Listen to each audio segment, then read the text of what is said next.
Chris Yandex, C1 review covering Las Vegas and the world. On March 15th, a new movie will be airing on Lifetime, taken at a basketball game. It'll debut at 8 p.m. Eastern Time. And we've got a couple of the actresses from the film. We welcome today Claire Qute and Moni Ogunsuyi. Claire, Moni, thank you both for being on C1 review today. How are you both doing today? Good. Yeah. How are you? Good, good. So why don't we begin with one question I always love to ask everybody that gets in the acting profession, and I'll start with Claire, and then Moni can answer. Why did you both want to become actresses? Ooh. I feel like from the second I was born, I've just been in love with movies, and I kind of navigate the world that way.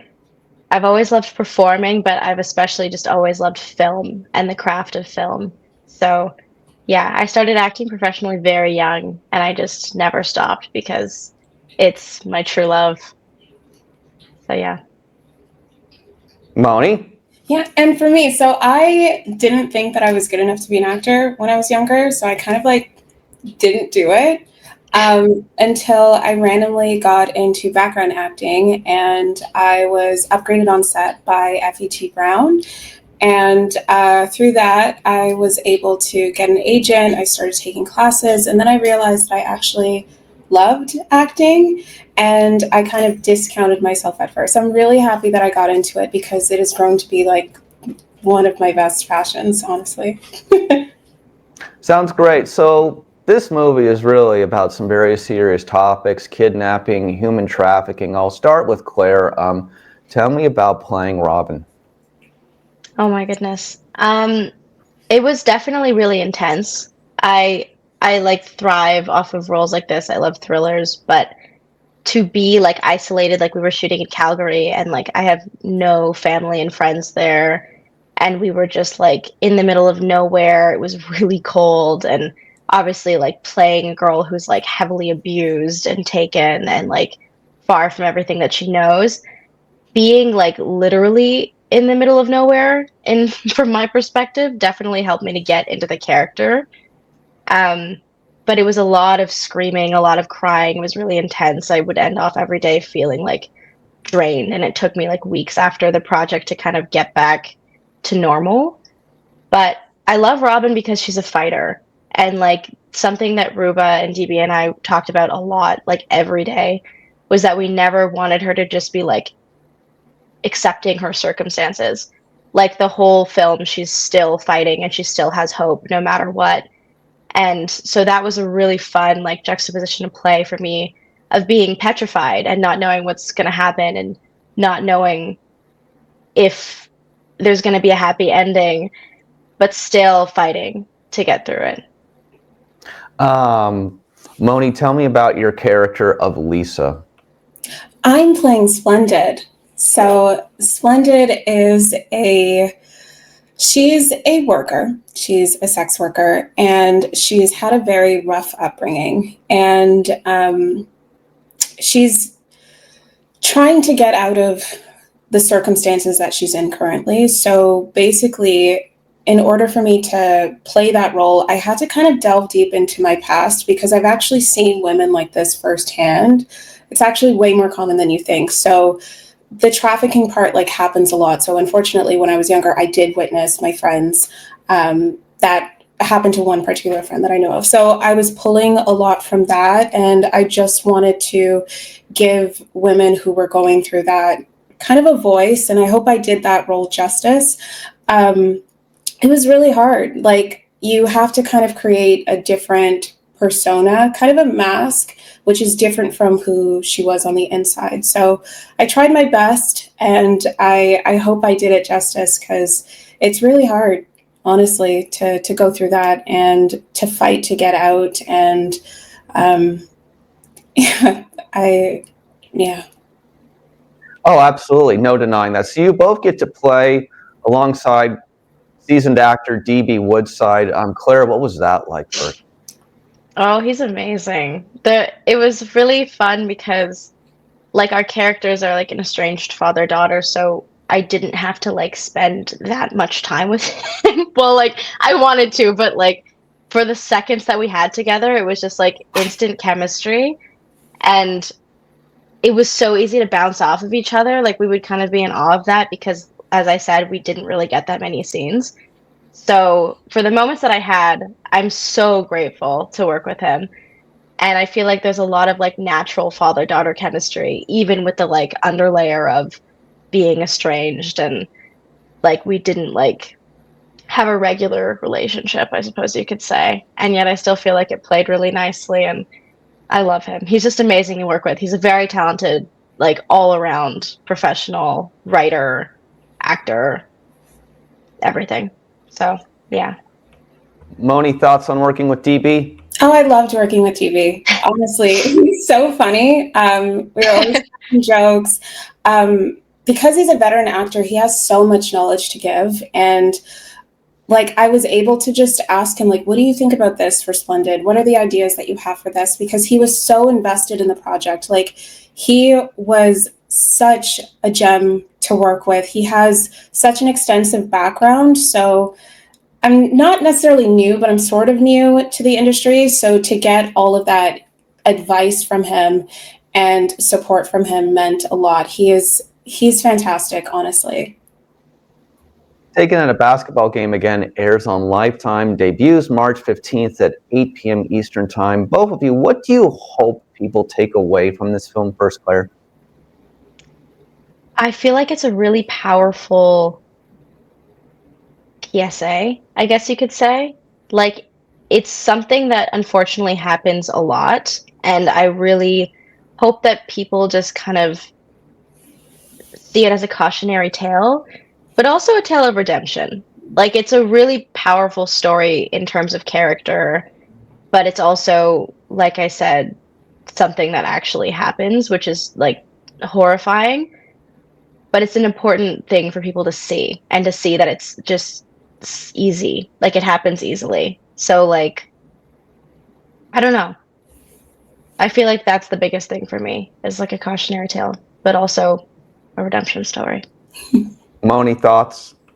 I would second everything that Claire said. I hope that people are moved by the story. I hope that people realize how easily these things happen right in our backyards most of the time, right under our noses most of the time. And honestly, I hope that people are moved by the performances. We had such a great cast, such powerhouses on the cast, and I think we came together to make a great film that has a great message behind it. Yeah. What have you both learned about the subject of human trafficking after filming this project? Claire? I learned, I don't know how much I'm allowed to say, but the way that it happens feels like something I want to keep saying something that could effortlessly happen because the people who do it are so likable and like they're people that you wouldn't really like target as like, oh, watch out for them. So it's just something that could like just happen. And like I'm personally a very like trusting person and I like to see the good in people and like when I'm out I'm pretty open and like I love meeting new people. I love making connections and stuff. So like for Robin, who's also trusting and like naive, she would easily go forward and be like, "Hi, like what's your name?" Like it's so easy to just get into that and not like have a guard up. But in this like situation where like it's a huge stadium and like you can just easily miss like lose someone like no matter what. I feel like I just learned I guess that like maybe I shouldn't be so trusting. Like I still want to see the good in people, but it's definitely important to like have your guard up in some ways still. Moni, thoughts? What have you learned about human trafficking since doing this project? What I've learned is how much of a toll it takes on your mental health. I learned that it can completely change someone, so they can go in one way and come out a completely different way, a completely different person. It completely changes you. And it's really, really unfortunate. And just like what Claire said, how easily it can happen. It can happen to anyone, like regardless of your age, regardless of your gender, like it can completely happen to anyone. And it's so easily kind of like overlooked. And yeah, it's just kind of scary, like how fast these things happen. Yeah. Absolutely. So I wanted to focus on an acting career highlight from both of you before we wrap up today and talk about a few other things. But let's start with Claire. What was it like to be in Lady Ada's Secret Society? Oh, amazing. We just wrapped season 2 as well, so it's such a good show. It's about girls who are in STEM slash aspire to be in STEM, and I just love seeing like the misfit, like brainy characters kind of taking the leads and showing showing especially girls that it is admirable to love math and science and technology and things like that. And it's so quippy and fun and silly, but like a smart humor. And it just appeals to so many audiences. I'm stoked because season 2 has a lot of really powerful messages in it. I was like grateful enough to be able to write one of the episodes. So yeah, it's amazing. And Shannon Fuster is the producer writer of that. She's amazing. It's such a good show. I'm excited about the next. And Moni, congratulations. You were in, of course, the film The Apprentice, based on Donald Trump and all that crazy stuff. That got a lot of recognition at a lot of film festivals and award ceremonies. What was it like to be in The Apprentice? Honestly, Sebastian Stan is amazing. He was such a gem to work with. I was able to just get into the character. Ali is such a great director as well. So I was able to get into the character. I was able to work with someone who is so talented, and at the end he was like, thank you so much for coming, you did an amazing job. They were so welcoming, and yeah, I absolutely loved it. I was honored to be there, and I was so happy, honestly. By the end of everything, the movie looked great. Everyone on that set was amazing, and I'm so thankful to have worked on that. So the final question is for Taken at a Basketball Game, which airs on Lifetime, debuts March 15th at 8 p.m. Eastern Time. The only scene that you guys filmed together is the last scene of the movie. So what was that like to film that last scene together? That's a good question. Well, we actually did film that near the end of the project, luckily. So she and I had like hung out like every day up until then. But it was definitely cool to see each other in character because obviously I got to know her as Moni and she got to know me as Claire. Yeah. So acting with her was a dream. I hope we get to do it more. Because yeah, literally it was it was just like, by the way, Yeah. we're both in the movie. Like, finally. Yeah, I know. So it was great though. She's amazing. So are you. Moni, Thank thoughts?